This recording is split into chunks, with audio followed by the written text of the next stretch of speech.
Hello, YouTube subscribers, or anyone who might be watching this sometime in the future on whatever platform you may be on. This is Matt here from thevirtualinstructor.com, and I'd like to share with you something a little secret today. Not really secret, but just a special little glimpse inside of the membership section at thevirtualinstructor.com. It's been a little bit of time since I've been able to share some free content with my YouTube subscribers, and I want to give you something for just being a YouTube subscriber. And like I said, if you're watching this on another platform, that's great too. You're going to get a glimpse at this as well. Today I want to share with you a recorded live lesson from the membership section. Each week, members are able to tune in and as I stream a live video demonstration, a live video lesson from my studio in my home to your house for an hour each week. This week, I'd like to share with you a recorded lesson that took place several weeks ago, and this one's on one-point perspective. And one-point perspective is a very basic, fundamental part of creating the illusion of space in a drawing, yet there are many artists that still don't have a real strong grasp on that. This, of course, was a member-requested video, which most of the videos that I do during the live lessons are member requested. Members, of course, can chat, they can ask questions and make comments during the demonstration. As I see those questions, I answer them live to the best of my ability. Many of you are already members, and I can't tell you how much I appreciate your membership and just the community that you guys have created over at thevirtualinstructor.com. Like I said, it's been a while since I've been able to share any free content, so I want to share this video with you. The reason why it's been a while is because I've been hard at work developing courses and adding ebooks and just making the overall experience at thevirtualinstructor.com a little bit better, a little easier to navigate, move around, and making the site look a little bit better as well. So I hope you'll take a look at this. Oh, by the way, if you're watching this on YouTube and you're not already a subscriber, you can become a subscriber by just clicking on this button right here. Or if you're not already a member and you want to go ahead and become a member and gain access to the great video courses, the ebooks, the live lessons that happen each week, and the ultimate lesson plan, as well as the ability to download over 300 videos that exist on the site currently. You can just click on this button right here and it will take you to the page where you can learn how to become a member. Anyway, I hope you enjoy this free preview, and I hope you have a wonderful day.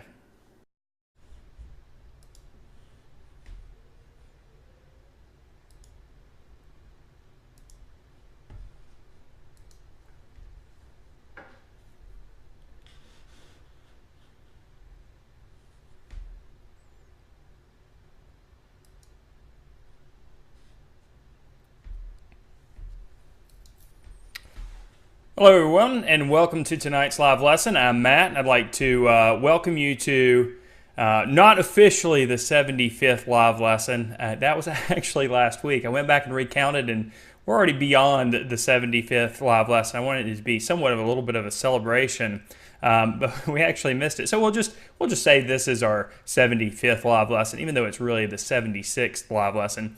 I'd like to welcome you again. Tonight is going to be somewhat of a beginner's lesson, but it's also good for intermediate and advanced artists really to brush up on perspective, which is what we're going to be talking about tonight. Specifically, we're going to be talking about linear perspective, and we're going to start with one-point perspective. This is going to be a series of live lessons. Tonight we're going to do one-point perspective. Next week we'll do two-point perspective. We'll see how far we get with two-point perspective. We might have a third live lesson episode where we talk about three-point perspective. Linear perspective was developed, or actually maybe possibly rediscovered, by Filippo Brunelleschi, who was an Italian architect at around 400 or 1420 when it was possibly rediscovered. And that's what we're going to talk about tonight. We're not going to be using a photo reference. We're going to be drawing completely from imagination because we are using a drawing device, linear perspective, to do so.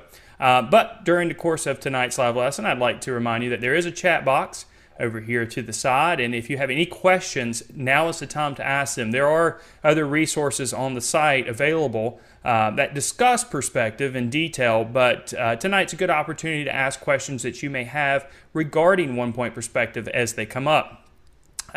There's also a link to a video down below. Now, this video talks about Brunelleschi's experiment that helped him discover one-point perspective. And it's quite an interesting video. It's very interesting the way he discovered one-point perspective. He basically did a painting. He put that painting on a mirror, and also, or actually, he did the painting, drilled a hole in the painting, and held it up with a mirror in front of it, and then used the mirror to make comparisons between the painting and the actual building that he was drawing. And me sitting here explaining it is not going to do a very clear, a very good job of describing that process. So I've left a link for you in the video below. Before we get into the drawing part of things, I want to go through the process that we're going to be dealing with this evening, kind of a quick overview of using one-point perspective. So we're going to look at a series of images here. Basically, when you are drawing with one-point perspective, there are several components that are very important. The first component is the horizon line. Now, the horizon line, we all know, is technically where the horizon line is the line that potentially I'm trying to explain things and talk at the same time. The horizon line is the line that divides the ground from the sky. But the horizon line is dependent on the viewer's vantage point. So, in other words, if you're looking off in the distance, you might see the sky and the ground, and that line might actually be the horizon line. But if you change your vantage point, or the level at which your eyes are at, if you look up, for example, your vantage point is going to obviously change, and technically that horizon follows you up. But for purposes tonight, let's just say that the horizon line divides the sky from the ground.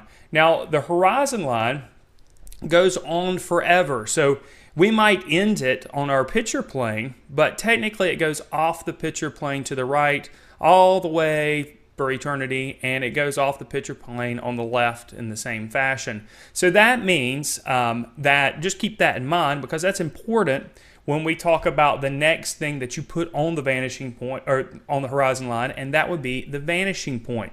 Now, a vanishing point is the point placed on the horizon line where objects begin to disappear because of distance. Now, this vanishing point has got to be placed on the horizon line. Now, going back to the fact that the horizon line goes on forever off the right side or left side of our picture plane, or the horizon line could be completely off our picture plane altogether, it makes sense to understand that the vanishing point could possibly be off of your picture plane. For what we're going to do tonight, we're actually going to have the vanishing point inside of the picture plane. But just know that it's possible that the vanishing point is off the surface of the paper. Now, after we establish a horizon line and a vanishing point, for one-point perspective, the next thing we're going to do is we're going to draw the shape of the object. Now, we're going to begin tonight by just drawing basically a cube, and then we're going to turn that cube into a building or two and maybe fill in the image so that it looks like maybe a little bit of a city. But the next step here is to draw the basic shape. Now, in this case, the cube has 4 corners. So from each one of the 4 corners, we are going to draw a line from one of those corners back to the vanishing point. So that's kind of what it looks like here. If we take a line from each one of those 4 corners and draw it back to the vanishing point, that's the next thing we're going to do. And if you kind of look at it, you can kind of tell it looks like maybe a cube or a rectangular prism that goes off in space forever. So in the next step, we're actually going to figure out the endpoints of that cube. And this is the step that's tricky.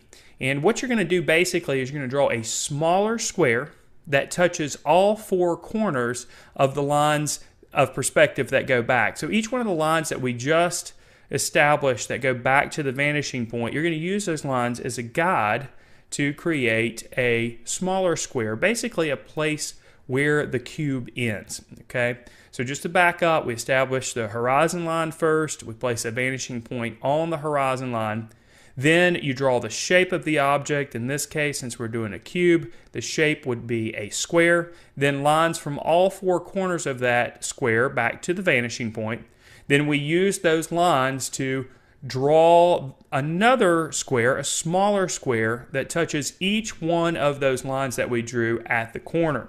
Now, our cube is actually there. The only thing we need to do is to erase any of the lines that we no longer need. And here we have a transparent cube. Now, some of you may have learned how to do perspective, or maybe a pseudo perspective, by drawing a square and then drawing another square on top of it, and then connecting the lines. That's not really totally one-point perspective, because you'll notice the smaller square is actually smaller. If you draw it the other way, as I was explaining, then the squares are exactly the same size. It does create some illusion of space or depth, but it's not totally accurate. So what we're going to do next is we're going to add some areas of shadow or value on the object, a highlight, a core shadow, and maybe a midtone. And then we could possibly put some cast shadows there at the end of the drawing. So not only do we create the illusion of space, but we also create the illusion of form. So that's basically the process that we're going to go through tonight, and this is what we need to keep in mind as we are working this evening. So let's go ahead and switch over to the main camera and take a look at the materials we're going to be using tonight. They're not fancy. We're just kind of going back to good old basic drawing tools here this evening. I'm going to be using just a regular old graphite pencil. This pencil is actually a little bit softer than a number 2 or an HB pencil, so the lines are going to be a little bit darker. Now, the reason why I'm using this pencil tonight is so that you can clearly see the marks that I'm making in the feed. If I was using an HB pencil, it might be hard to show up. So in your case, if you're doing this along with me, an HB pencil is perfectly acceptable. What I would steer away from is maybe a softer graphite pencil like a 4B or 5B, because we're going to be doing some erasing this evening, and an eraser, it's going to be very hard to erase some of those softer marks that are made by, harder marks that are made by softer graphite. I also have a vinyl eraser that I'm going to be using, not a clean vinyl eraser, but it still do its job. And I also have a ruler to keep a straight line. If you don't have a ruler, that's fine. You can use anything that's straight on the edge to accomplish this. Tonight I'm going to be working on Bristol paper, but of course regular old drawing paper will work just fine. While we're on the topic here real quickly, I know there's a lot of discussion going on right now on the forum on paper, and I have noticed that. I haven't had a chance to address that, but I know a lot of you have questions about paper. I am planning on addressing that. So the first thing we want to do is we want to establish the horizon line. So remember, the horizon line is, in our case, it will be what the line that divides the sky from the ground. But just keep in mind that the horizon line can change and vary depending on the vantage point of the viewer. So I'm just going to go ahead and take a line straight across and define the horizon line. Now the horizon line, remember, goes on forever, so it goes off the paper on this side and it goes off the paper on that side. So theoretically, I could put a vanishing point off of the paper, just as long as it is on the horizon line.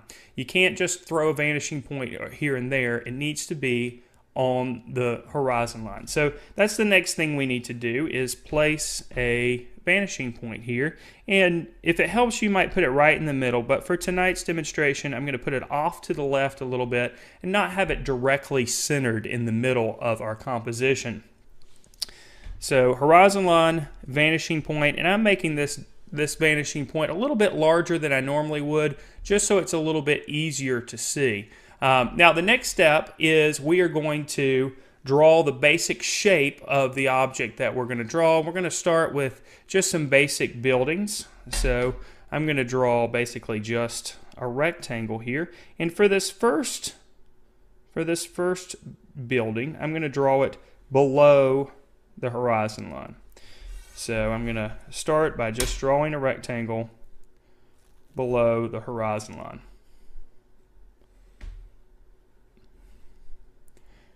It looks like Michael has possibly shared a little bit of a resource here. Thank you, Michael, for that.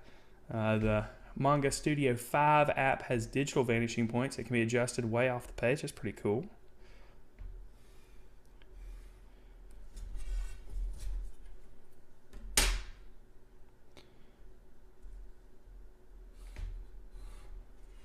So there we go. I hope that's dark enough for you to see. There, the the rectangle that we have created. So the next thing we're going to do is we're going to draw lines from all four corners of this rectangle back to the vanishing point. So we'll start down here at the corner. And then we'll go right up here from this corner. Now, of the different forms of perspective, 1 point perspective, linear perspective, I should say, 1 point perspective, 2 point perspective, and 3 point perspective, it is my opinion that 1 point perspective is actually second in terms of difficulty. I think 2 point perspective is a little bit easier than 1 point perspective.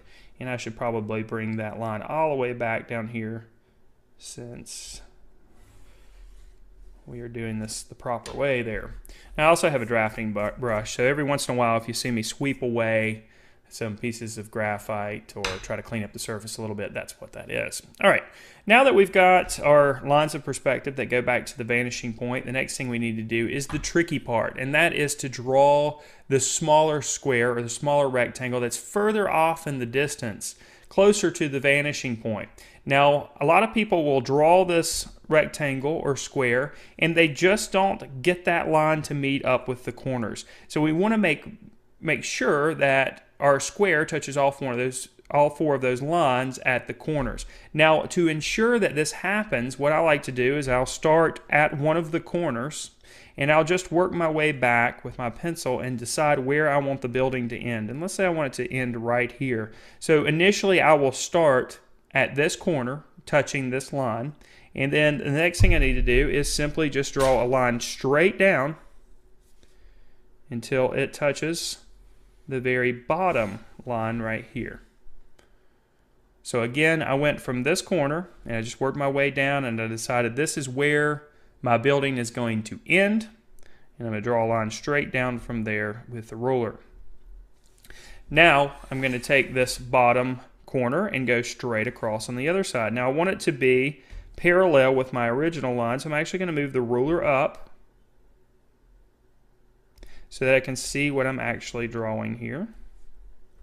And then I'll go over until I touch this line. Now I can just simply go straight up from there and touch this line at the top.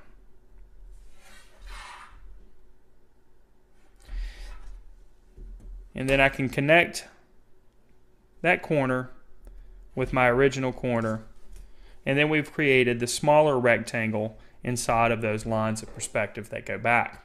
Now the last thing we need to do is just simply erase the lines that we no longer need. And since we're going to create an opaque building, not a glass cube, I'm going to go over the lines that we are going to keep here and make them a little bit darker so it's easier for you to see before I erase them. So we're going to keep the lines that define the edge or the side of the form here, which I guess would be a rectangular prism, which will be a building. So if I refer to it as a building instead of a rectangular prism, I hope you'll forgive me for that. So all of these lines here that define the left side. We'll need to keep all the lines that exist on the inside part of the front of our building or rectangular prism.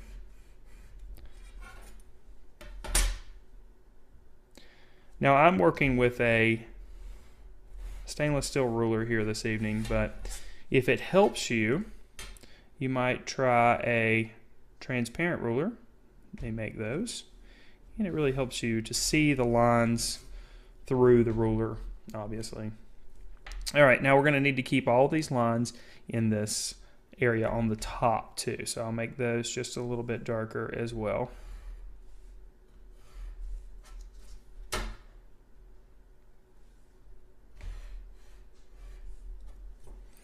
All right, now I'm going to erase the lines that we no longer need.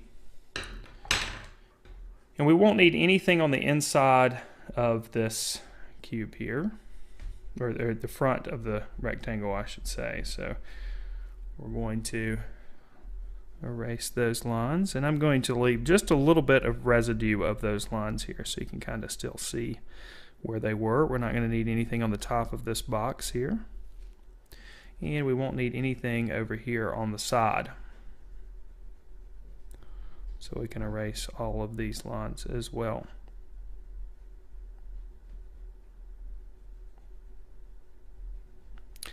So, you know, like I said, what we're doing this evening is definitely basic, but basics are important.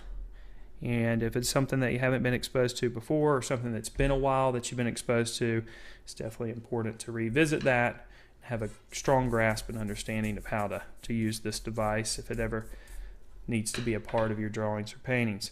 All right, now we're not going to need any of these lines that go back to the vanishing point either. So we'll go ahead and erase those lines. And right from the start, I made those pretty light anyway, knowing that I was going to need to erase them. And as you become more experienced with this process, of course, you can do the same. All right, so we've got the beginnings of our building here. We've at least got the form of the object planned out. All right, the next thing that we're going to do here is before we start adding some details to this building, I want to make sure that I get through everything that I wanted to cover tonight before I start, you know, adding value and adding details here. So let's add another cube here, or another rectangular prism that will eventually become a building. This time, let's add it on the left side of the vanishing point. So we're going to go through the same process, except it's going to be on the other side of the vanishing point. You can kind of see how that will affect the drawing. So again, we've already established our horizon line and our vanishing point. So all we need to do is draw the shape of our building here. So again, this will be kind of a rectangular shape.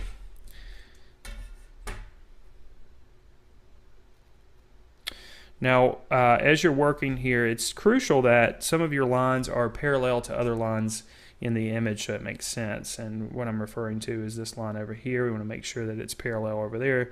You don't want to have lines that are kind of going at some diagonals that don't really make sense, especially if you have several buildings within a scene. And then we'll add the edge over here. Work around the microphone to add that edge.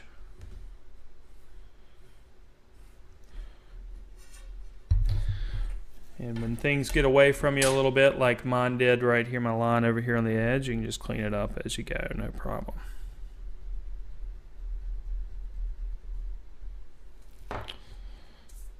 And then we'll draw lines back to the vanishing point here. Again, from all four corners. And I'm going to let those lines get a little lighter as they recede back, because I know that I'm going to end up erasing part of them anyway, so I'm not going to go too crazy with things. And I also can recognize now that I'm going to end up erasing this complete and entire line. So there's not, and the line I'm referring to is the one that goes from this corner back to the vanishing point. So there's not a real reason here to add that line, because I'm going to be erasing it. Now, the reason why I included it over here is because it's important to know the full process.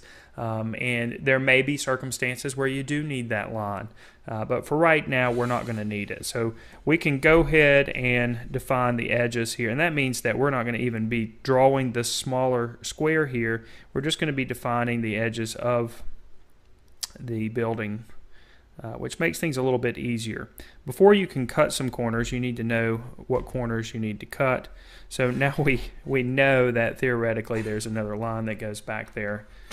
We can cut that step out a little bit and save some time. All right, now we can erase the lines that we no longer need. And in this case, it's just going to be those extra lines that go back to the vanishing point.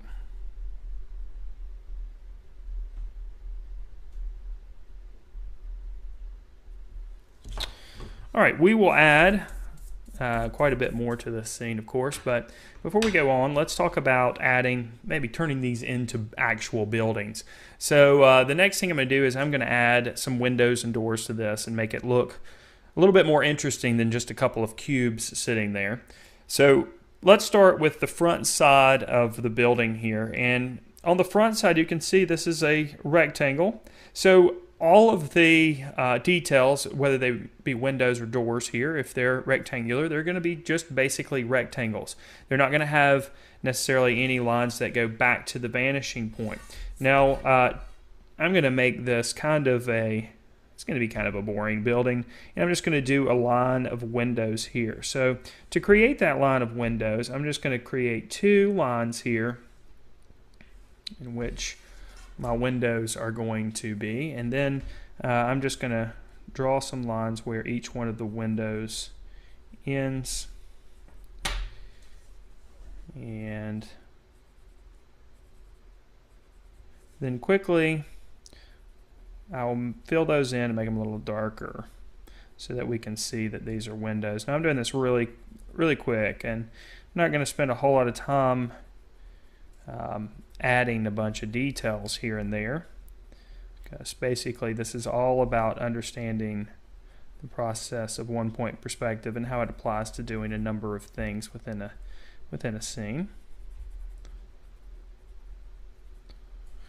Now, of course, we can erase any extra lines that might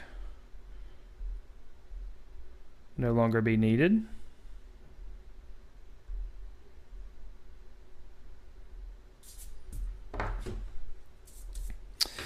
And we could put some more windows on the front of this building if we wanted to. We really go crazy. Put a bunch of windows here, but that would kind of be a waste of time for what we're doing this evening. So we're going to put a door down here at the bottom. That might be important to see. So we'll let this have an entrance maybe over here to the left. So I'm just going to draw a rectangle initially here, right on the outside. Now, we don't want to just leave it like that, because that's pretty darn flat door. It's not very interesting. Most entryways into buildings go back a little bit. They're a little bit recessed. So we will use the vanishing point for that. And to do this, we're going to go from this corner, and we're going to line that corner up with the vanishing point. Now,